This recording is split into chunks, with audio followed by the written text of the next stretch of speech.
Chapter 4 Whispers in the Spire. The spire's concealed entry sealed with a resonant click, enclosing Zirin, Lysara, and Silas in a sanctuary of ancient masonry.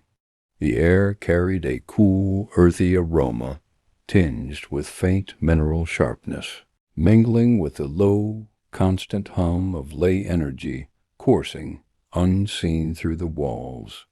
Outside, rain whispered against the stone like the heartbeat of a patient predator, distant yet relentless.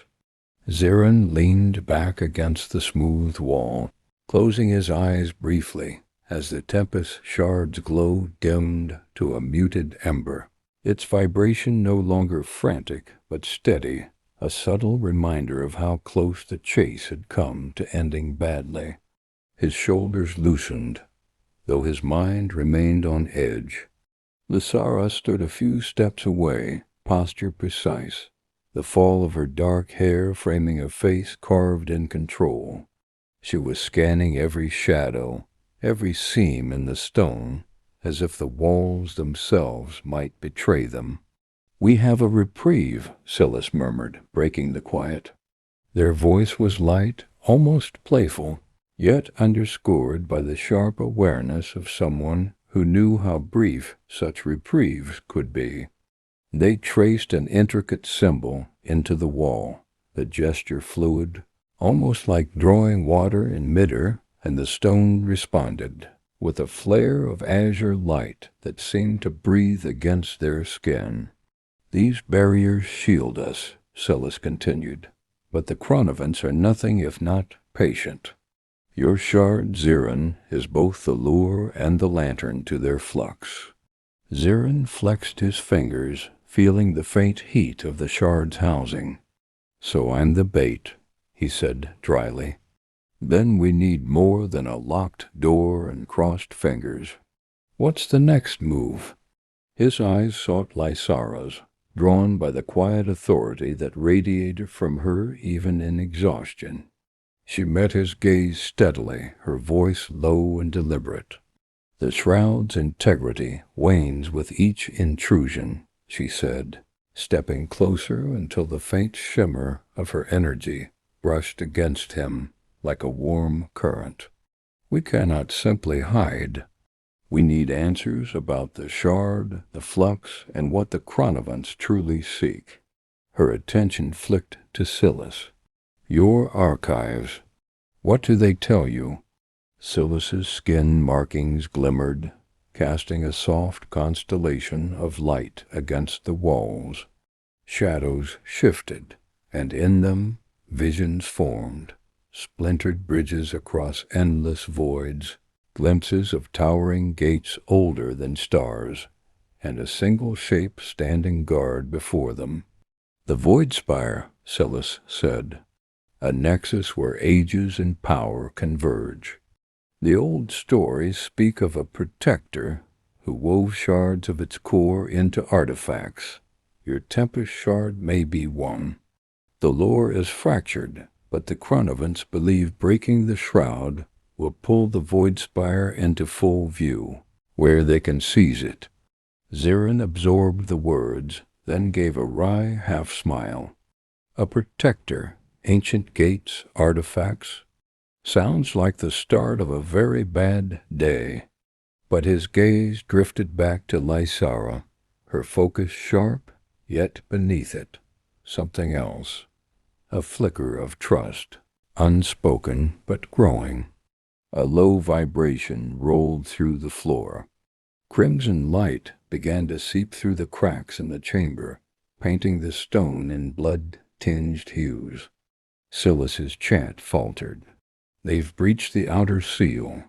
We have moments."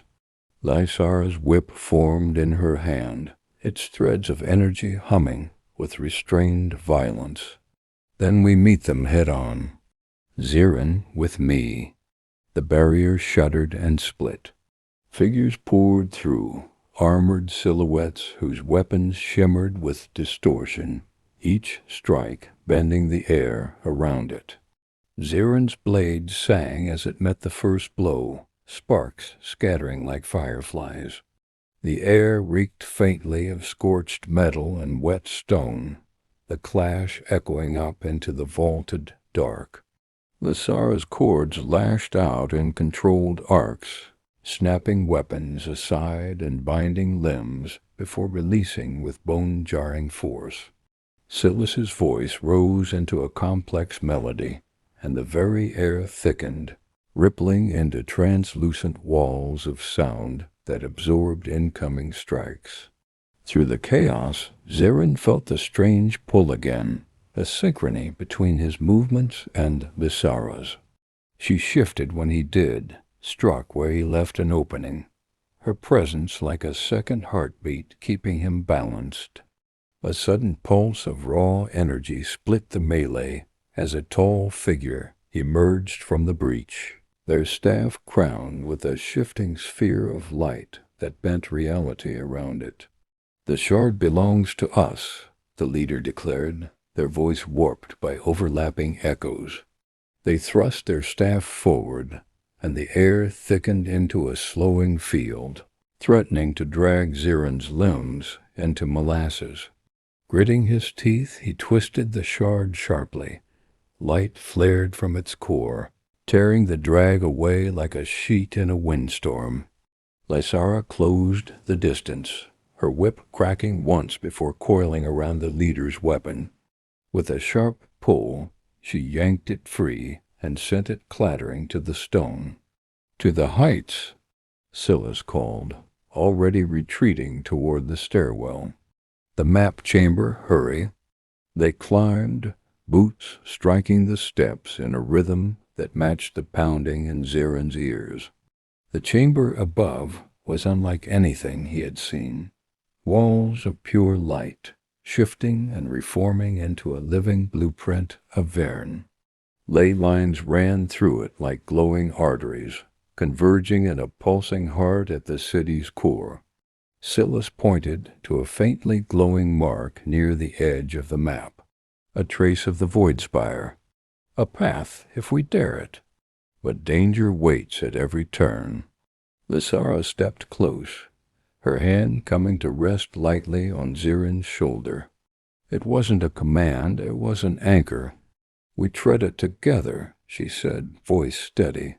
The shard in his gauntlet pulsed, aligning with the glowing mark. The map shimmered brighter, wrapping them in light that dissolved the chamber around them. And then they were gone, drawn toward the unknown horizon, with the shadows not far behind.